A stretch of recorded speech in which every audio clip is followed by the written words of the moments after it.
प्रणाम।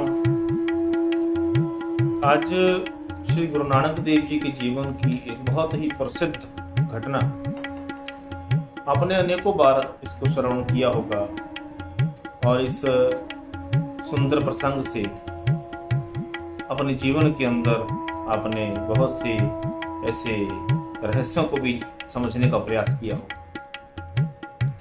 आज फिर इस घटना को, इस प्रसंग को हम लोग चिंतन करते हैं कि जब बाल्यकाल में श्री गुरु नानक देव जी महाराज को उनके पिताजी मेहता कालू जी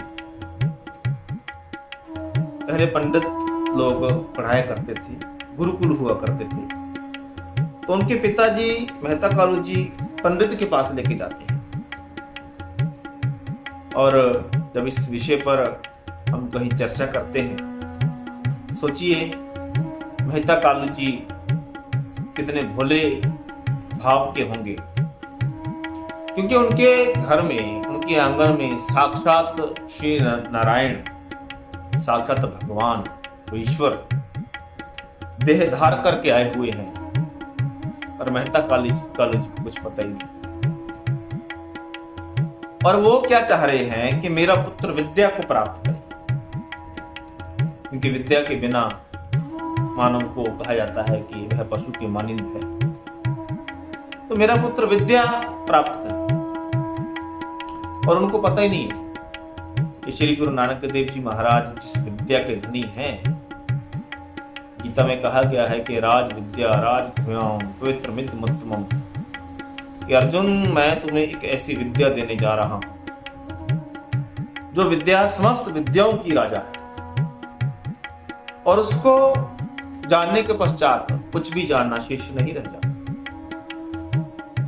और गुरु नानक देव जी महाराज उस विद्या के धनी हैं जिसको जानने के पश्चात कुछ भी जानना शेष नहीं रहता। लेकिन देखिए आप, जो एक मानव बुद्धि है, अगर इन दृष्टि से देखेंगे तो गुरु नानक देव जी अपने पिताजी को एक बाल्य बुद्धि के स्वामी प्रतीत हो रहे हैं। उनको लगता है कि अभी नानक को कोई समझ नहीं है संसार की, संसार बनाया उसी ने है, पर उनको संसार की समझ नहीं है। ये कब लगता है? जब इन आंखों से हम भगवान की लीलाओं को देखते हैं। अगर यह दृष्टि खुली हो, अगर दिव्य दृष्टि का निरूपण हो चुका हो, तो आप देखेंगे कि सामने जो दयनीय सी अवस्था में कोई व्यक्ति खड़ा है, ये कोई दयनीय व्यक्ति नहीं है, ये तो साक्षात नारायण है। लेकिन कब यह निर्णय कर पाएंगे, कब देख पाएंगे? जब आपके पास यह दिव्य दृष्टि होगी। इसलिए मेहता कालू जी श्री गुरु नानक देव जी महाराज जी के जो पिताजी हैं, वे भले ही पिता हैं उनके। देखिए आप कैसी कैसी बातें, सांसारिक जो रिश्ता है वो क्या है कि वे श्री गुरु नानक देव जी के पिता हैं। लेकिन अगर आध्यात्मिक दृष्टि से देखेंगे, तात्विक दृष्टि से देखेंगे, तो श्री गुरु नानक देव जी संपूर्ण ब्रह्मांड के जीवों के और उनके साथ साथ मेहता कालू जी के भी पिता हैं, अगर आध्यात्मिक दृष्टि से देखेंगे तो। हाँ, दैहिक दृष्टि से सच में मेहता कालू जी उनके पिता हैं। कहा कि नानक आज तुम्हें हम तुम्हारे गुरु जी के पास लेके जाएंगे, वो तुम्हें पढ़ाएं। तो नानक जी सोच रहे होंगे कि वो हमको पढ़ाएंगे, वाह ये लीला भी बड़ी न्यारी है, हम उनके पास जाएंगे, ये लीला भी बड़ी न्यारी है, क्योंकि संपूर्ण सृष्टि हमारे चरणों में आने को लायक है। और पिताजी सोच रहे हैं कि हम कहीं पर जाएं। चलिए, ये तो पिता भाव है, वो ऐसा भाव रखेंगे। कहा कि उनकी जो माता जी थी श्री गुरु नानक देव जी की, तो मेहता कालू जी कहते हैं कि भगवान तैयार कर दो नानक, इनको सुंदर बना दो, इनको नहला दो, धुला दो, नए वस्त्र पहना दो। तो सोचिए आप गुरु नानक देव जी उसमें क्या सोच रहे होंगे।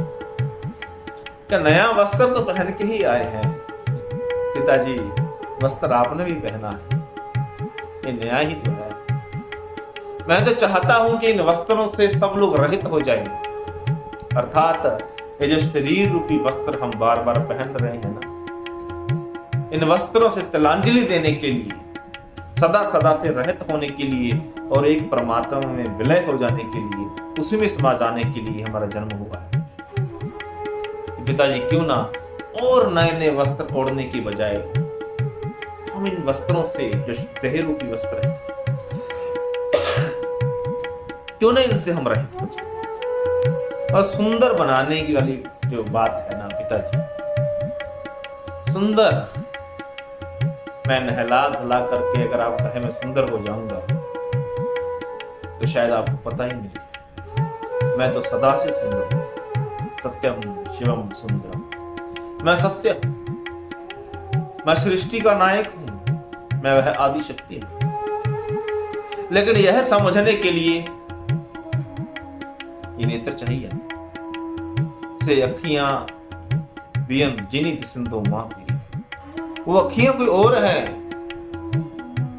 जिनसे वो दिखता है, और उन आंखों से जब देखोगे तो ब्रह्म बहुत सुंदर है, सत्यम शिवम सुंदरम, वही सुंदर है। और देह तो ठीक है, पंचभूतक है, हाड़ मांस की बनी है, अस्थि पिंजर है, और इससे दुर्गंध कुछ हो नहीं सकता। और ये तो व्यक्ति की एक नासमझी है, मायावी सोच है, अज्ञानता कि व्यक्ति इस चेहरे की सुंदरता के पीछे छुपी हुई क्रूरता को देख नहीं पाता।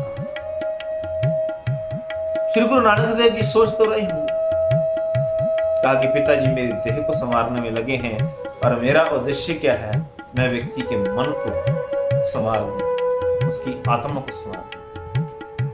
खैर, श्री गुरु नानक देव जी महाराज जी को नहला दिया, धुला दिया, सुंदर बना दिया मेहता कालू जी की समझ के अनुसार। और जब वो गए गुरुकुल में तो पंडित जी अपने आसन पर विराजमान हैं, कुछ बच्चे हैं उनके सामने, वो पढ़ रहे हैं। और मेहता कालू जी ने जाकर प्रणाम किया, कहा कि गुरुदेव ये हमारा बालक है और इसको अपना शिष्य बना लीजिए। तो पंडित जी ने कहा कौन ये बालक? और जैसे ही श्री गुरु नानक देव जी के चेहरे को देखा, पंडित जी सात्विक जीवन था, कोई लोभी व्यक्ति थे नहीं, और सेवा भाव से सब काम करने वाले थे, तो संस्कार अच्छे थे उनके। और जैसे ही श्री गुरु नानक देव जी को देखा ना, तो आंखों की पुतलियां भटकना भूल गई। ये जो पलके हैं ये झपकना भूल गई। लगा कि जिसको देखने के लिए संसार में आया, जिसको पाने के लिए आया, अरे ये बालक रूप है। तो पंडित जी अपनी सोच में एक तरह से मानो कुछ क्षणों के लिए खो से तो मेहता कालू जी ने कहा, अरे पंडित जी कहां तक अटकी लग गई, यही मेरा बालक है पंडित जी। अरे पंडित जी, पंडित जी की तंत्र रोटी करे। हाँ मेहता कालू जी, ये आपका बालक है। तो पंडित जी की मति पर फिर से माया का प्रभाव पड़ा। अच्छा ठीक है, बैठ जाओ, आप चले जाओ मेहता कालू जी, हम इसको पढ़ाना शुरू करते हैं आज से। गुरु नानक देव जी बाल्यकाल में हैं और पंडित जी कहते हैं कि अभी तुम छोटे हो, आरंभ से पढ़ाते हैं, शुरू से पढ़ाते हैं, ठीक है। तो गुरु नानक देव जी ने कहा, जी गुरु जी, अच्छा आरंभ कहां से होता है? तो पंडित जी ने कहा, आरंभ होता है बेटा। आरंभ? कौन सा आरंभ कह रहे हो? कहा कि आप ही ने तो कहा कि आरंभ से पढ़ाते हैं। हाँ आरंभ से पढ़ाते हैं। गिनती पढ़ाएंगे ना आपको, तो आरंभ से पढ़ाएंगे। हाँ गुरुजी, वही तो पूछ रहा हूं मैं आपसे, आरंभ कहां से होता है? कहां से है, जहां से शुरुआत हुई है। पंडित जी ने जब सुनी ये बातें बड़ी बड़ी बड़ी नहीं कर रहा है, छोटा नहीं है ये, लेकिन बड़ा भी तो नहीं है। अब पंडित जी की दृष्टि में देह उनको भ्रमित कर रही है। देह छोटी है, लेकिन इस देह में जो वाणी निकल रही है ये इतनी बड़ी लग रही है कि शायद इससे बड़ा कोई ना हो। क्योंकि बेटा हम आपको आरंभ करवा रहे हैं, गिनती का संख्या सिखाएंगे। आरंभ होता है 1 से। गुरु नानक देव जी प्रसन्न हो गए। जी गुरु जी बहुत अच्छा अंक है जी, बहुत सुंदर अंक है जी। 1, वाह कितना सुंदर अंक है। ये सोचा मेहता कालू जी का बेटा 1 अंक ये सुना, इतना खुश हो रहा है। अरे भैया इसमें इतना खुश होने वाली कौन सी बात है। तो गुरु नानक देव जी बोले, गुरु जी खुश होने का स्रोत ही वो 1 अंक 1। अगर वो है तो सब है, वो 1 नहीं है तो कुछ नहीं है, क्योंकि एके सब होत है, बोध 1 ना हो। 1 से सब हो रहा है। पंडित जी ने कहा 1 से हो रहा है मतलब? नहीं गुरुजी मैं तो वैसे कुछ बोल रहा था, आप बताइए। 1, हाँ हाँ बेटा, 2 स्लेट लेके आए हो, आज फट्टी लेके आए हो? गुरुजी ने कहा, तो श्री गुरु नानक देव जी ने कहा हाँ मैं लाया हूं। फट्टी थी, स्याही भी थी, कलम भी थी। गुरु नानक देव जी ने क्या किया, निकाली और करके 1 ऐसे करके 1 लिख दिया और बड़े प्रसन्न। तो गुरुजी ने कहा पंडित जी ने, अच्छा नानक आगे सीखना है? तो गुरुजी ने कहा कि पंडित जी 1 के आगे भी कुछ होता है क्या? पंडित जी मुस्कुरा पड़े, बेचारा इसको क्या पता कि 1 से आगे कितने अंक पड़े। अरे बेटा आज पहला दिन है ना, अभी 1 ही सीख लो, कल 2 सिखाएंगे और देखना फिर उसके बाद 3 है, 4 बहुत अंक है उसके आगे। तो गुरु नानक देव जी ने थोड़ा सा गंभीर मुद्रा बनाते ही कहा कि पंडित जी जब आपने 1 ही दे दिया कि ये 1 है और मेरी फट्टी पर अंकित कर लिया, तो इसके आगे और क्या हो सकता है ये बताइए। अरे बेटा 2 और क्या होगा, अभी धीरे धीरे सीखोगे ना आप। अच्छा 2, पंडित जी गुरु जी 2 क्या होता है? ये प्रश्न अच्छा किया बेटा। 1 में जब 1 और जोड़ देते हैं तो वो क्या बन जाता है, वो बन जाता है 2। समझे? आज पहला दिन है, सब सिखा देंगे आपको, चिंता ना करो, इतनी जल्दबाजी नहीं है। गुरुदेव ने जब ये कह दिया तो श्री गुरु नानक देव मुस्कुरा पड़े। अच्छा बस गिनती होगी पूरी गुरु जी, तो इसके आगे तो कुछ नहीं होगा ना? आगे बेटा इसमें 1 और जोड़ दो, 3 बन जाएगा, 3 में फिर 1 जोड़ दो, 4 बन जाएगा। क्यों नहीं आगे कुछ? अच्छा 1 जोड़ करके 4, ठीक है। अच्छा गुरु जी अगर उन 4 में से 1 निकाल देंगे तो? आपने उसमें जोड़ दिया, डाल दिया था ना 3 में। हाँ अगर 4 में से वो 1 जो डाला था वो निकाल देंगे तो?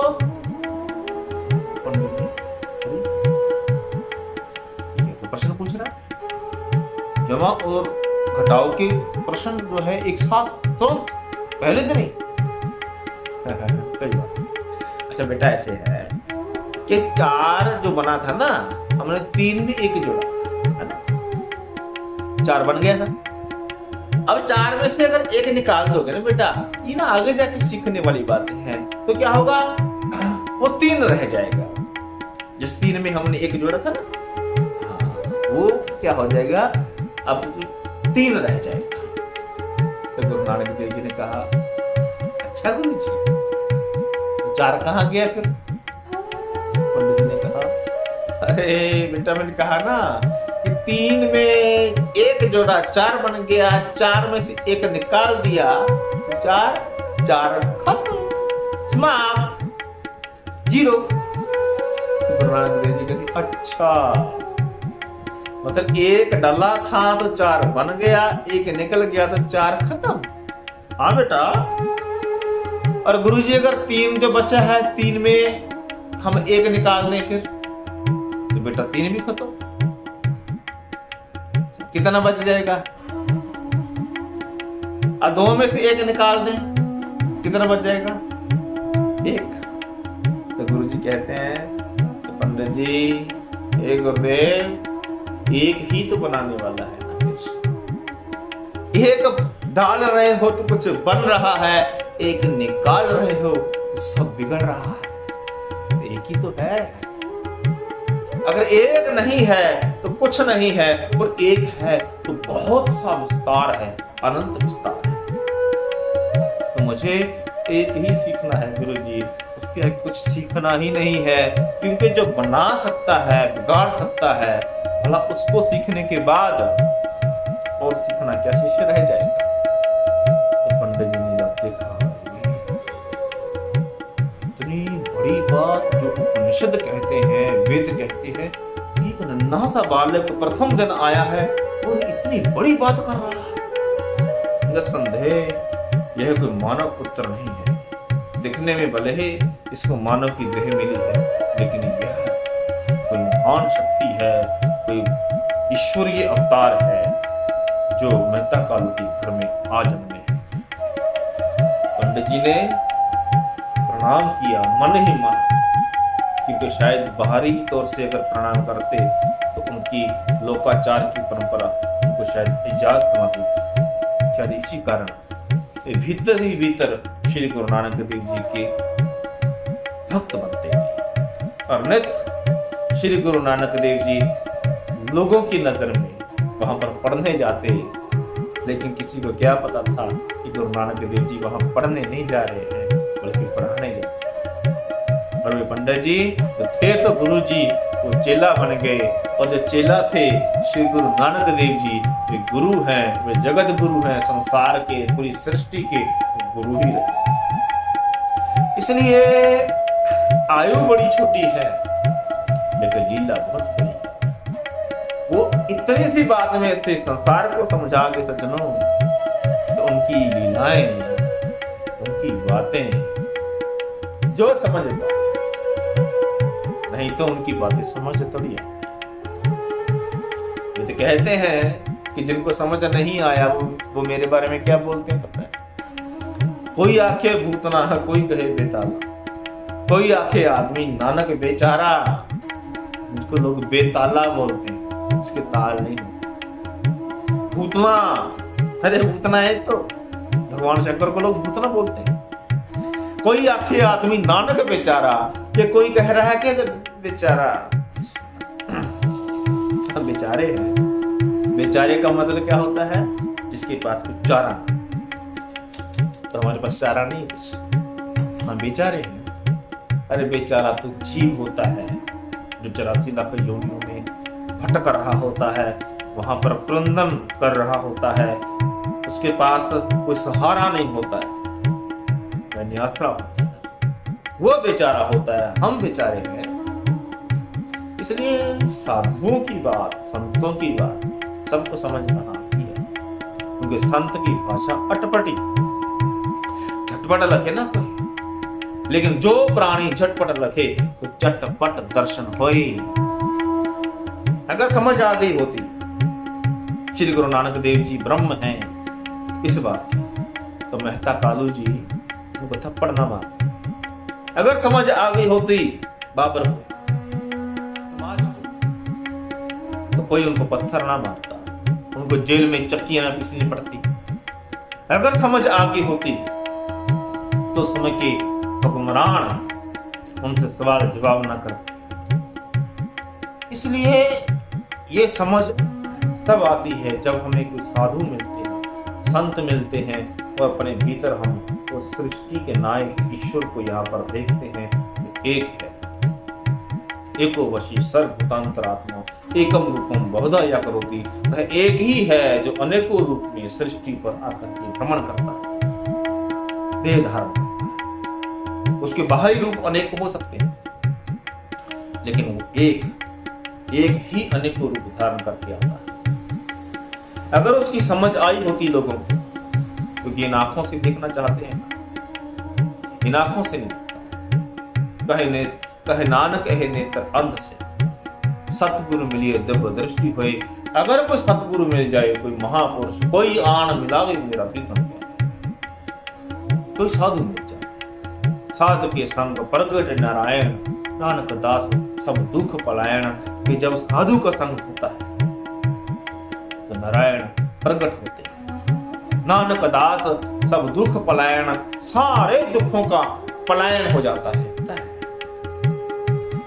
इसलिए साधु की बड़ी महिमा है। इस विषय पे चर्चा होगी, कभी करेंगे। तो श्री गुरु नानक देव जी महाराज जी की ये घटना, एक ही है, एक ही बनाता है, एक ही बिगाड़ता है, ये बहुत बड़ा संदेश है, वैदिक संदेश है जो उन्होंने नन्ही सी आयु में संसार को दिया। इसलिए रस लें कथा का, उससे अनेकों गलतियां हो सकती हैं। चमड़ी की जुबान है, पानी में रहती है, फिसलती है, और बुद्धि महापुरुषों जैसी तो है नहीं।